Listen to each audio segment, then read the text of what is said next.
దేవుడు ఎలా ఆశీర్వదించాడు అనేటువంటి దాని గురించి తెలుసుకుందాం.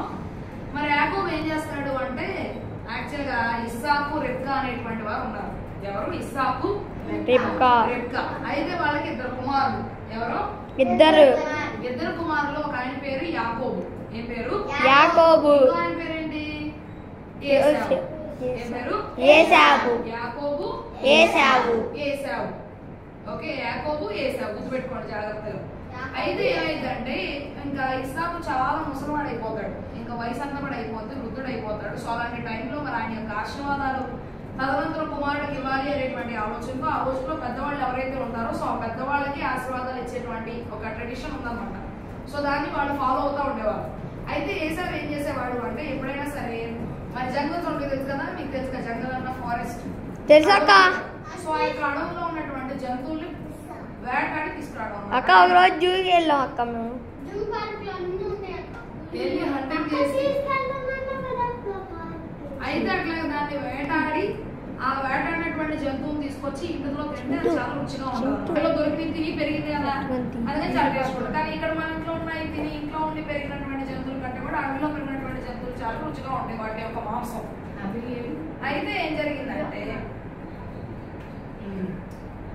జరిగిందంటే ఏసావు నువ్వు వెళ్ళి ఒక జంతువును వేటాడిస్తా అని చెప్తాడు. యాకోబు ఏంటనుకున్నారు? మోసగాడు. యాకోబు అంటే ఏంటంటే మోసగాడు. వాళ్ళిద్దరు కమల పిల్లలు, ట్విన్ బేబీస్ అంటారు తెలుసా.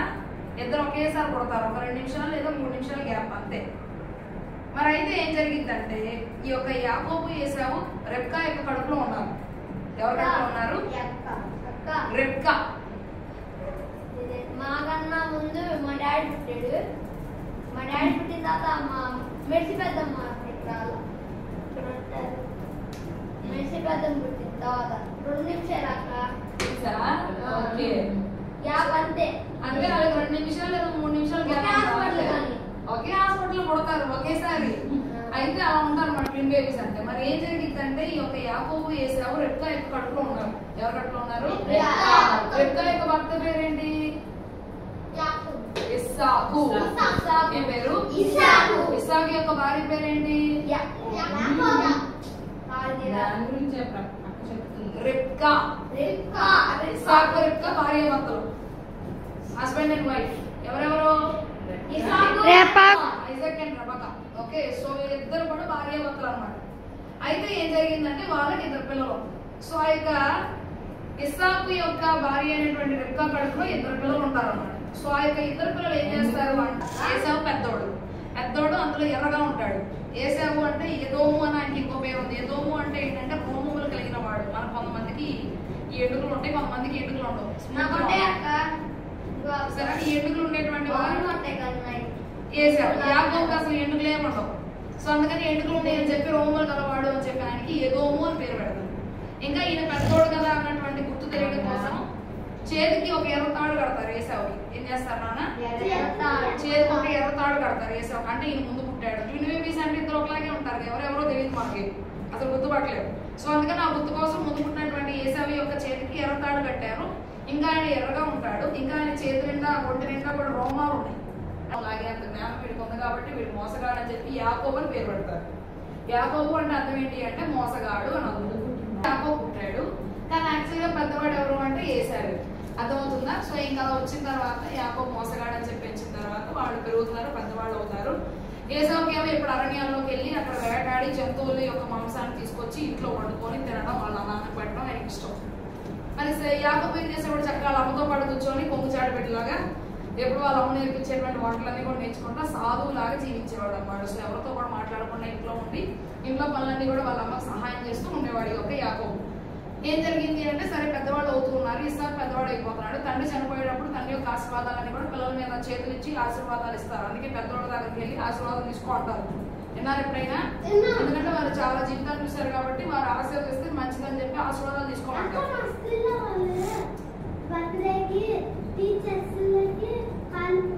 కాలు పట్టుకొని మొక్కుతారు అవును ఆశీర్వాదాల కోసం. సో అందుకని ఆ యొక్క ఆశీర్వాదాల కోసం ఏసావుని ఏమని చెప్తారంటే సరే నువ్వే పెద్దవాడు కదా ఏసావు, ఎప్పుడైనా ఎక్కువ ప్రేమ ఉంటుంది మా తండ్రులకి. సో పెద్దవాడు కాబట్టి నిన్నే నేను ఆశీర్వదిస్తాను, నువ్వు అడవికి వెళ్ళిపోయి మంచి జరగని అలా అన్నప్పుడు నేను అలాగే ఫస్ట్ మా డాడీ అనేది అది వెళ్ళిపోయారు. మా డాడీ వదిలేసి అలా చేయకూడదు. ఏసైని ప్రయోగించాలి. ఏసై కన్నా ఎక్కువ ఎవరైనా ప్రయోగిస్తే వాళ్ళ మన దగ్గర ఏసై తీసేసుకుంటాడు. సరే ఇప్పుడు ఏం జరిగిందంటే ఏసావు అరణ్యంలోకి వెళ్ళి ఒక జంతువును వేటాడి ఏసావుని వెళ్ళి మరి జంతువును వేటాడి తీసుకురావడం కోసం అరణ్యంలోకి వెళ్తాడు. మరి వేటాడటం అంటే అంత ఈజీ కాదు కదా. ఒక యానిమల్ వెనకాల పరిగెత్తాలి, దాన్ని మరి అన్నింటిలో ఎక్కడ ఉందో ఫైండ్ అవుట్ చేయాలి, దాన్ని షూట్ చేయాలి, లేకపోతే బాణం వేయాలి. మరి అన్ని అయిన తర్వాత దాన్ని తీసుకొచ్చి వేస్తారు. సో అలా అయిన తర్వాత దాన్ని తీసుకొచ్చి మళ్ళీ దాని యొక్క స్కిన్ అంతా కూడా తీసేసి దాన్ని కాల్చి వండి మళ్ళీ దాంతో పాటు రొట్టెలు చేసి మళ్ళీ ఆ రొట్టెలతో పాటు ఇవి చేసుకొని తినాలన్నమాట. సో అందుకని ఈ ఫుడ్ అంతా ప్రిపేర్ చేయాలి. అవును అవును. సో ఇంకా అలాగే ఫుడ్ ప్రిపేర్ చేద్దామని చెప్పి అనుకోండి. ఇంకా చాలా టైం అయిపోతుంది ఏసావు వచ్చారు. అంతలో రెడ్గా విని ఇస్సాకు యొక్క మాటలు విని అన్ని ఆశీర్వాదాలు ఏసావుకి ఇచ్చేది. మరి యాకోబు ఏమైపోతాడు? ఒకరికి అమ్మ అంటే ఇష్టం, ఒకరికి నాన్న అంటే ఇష్టం కదా. ఒక నాన్నకేమో ఒక కూతురు అంటే ఇష్టం, అమ్మకి ఇంకొక కూతురు అంటే ఇష్టం, నాన్నకి ఒక కొడుకు అంటే ఇష్టం, అమ్మకి ఇంకొక కొడుకు కదా. అవునే కదా. అలాగే అందుకని ఏం చేసిందంటే అందుకే రెబ్కా ఏం చేసిందంటే అన్ని ఏసావుకి ఇచ్చేస్తాను అంటున్నాడు. మరి ఏసావు ఇచ్చేసినప్పుడు మరి యాకోబు ఏమైపోతాడు? యాకోబు అన్యాయం అయిపోతాడు కదా అని చెప్పి మంచిగా అక్కడ ఉన్నటువంటి వాళ్ళ యొక్క జంతువులో ఒక జంతువు తీసుకొచ్చి వెంటనే ఒక గొర్రె తీసుకొచ్చి దాన్ని చంపేసి దాంతో మంచిగా ఆ యొక్క మాంసంతో మంచిగా వంట ప్రిపేర్ చేసి దాని యొక్క చర్మాన్ని యాకోబు మీద వేసింది. ఎందుకంటే యాకోబుకి ఎండుకలు లేవు, స్మూత్ గా ఉండదు. మరి ఏసావు ఎలా ఉంటాడు? ఎండుకలతో ఉంటాడు. మరి ఒకవేళ ఇస్సాకు ఇలా పట్టుకొని చూసాడు అనుకో, పట్టుకోగానే నువ్వు నీకు ఎండుకలు లేవు, నువ్వు యాకోబు కదా, నువ్వు ఏసావు కాదు కదా అన్నారు. అప్పుడేంటి మరి సిచ్యువేషన్?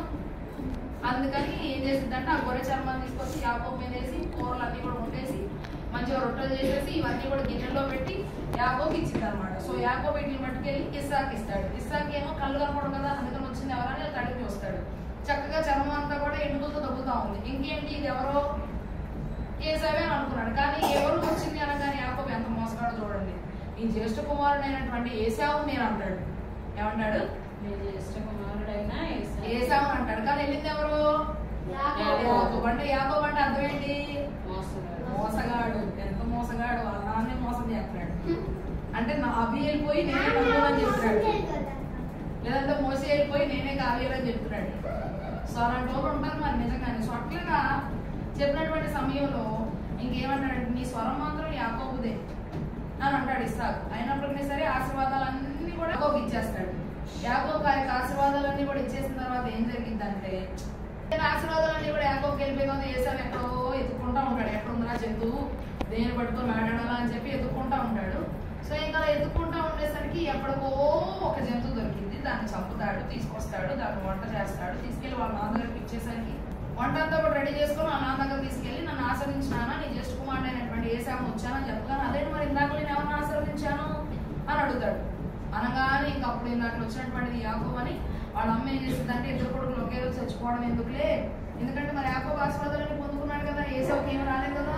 అప్పుడు ఏసావు కోపం వచ్చి యాకోబుని చంపేస్తాడేమోనని చెప్పి యాకోబుని పద్దనరాముకి పంపించేసింది వాళ్ళ అమ్మ రెబ్కా.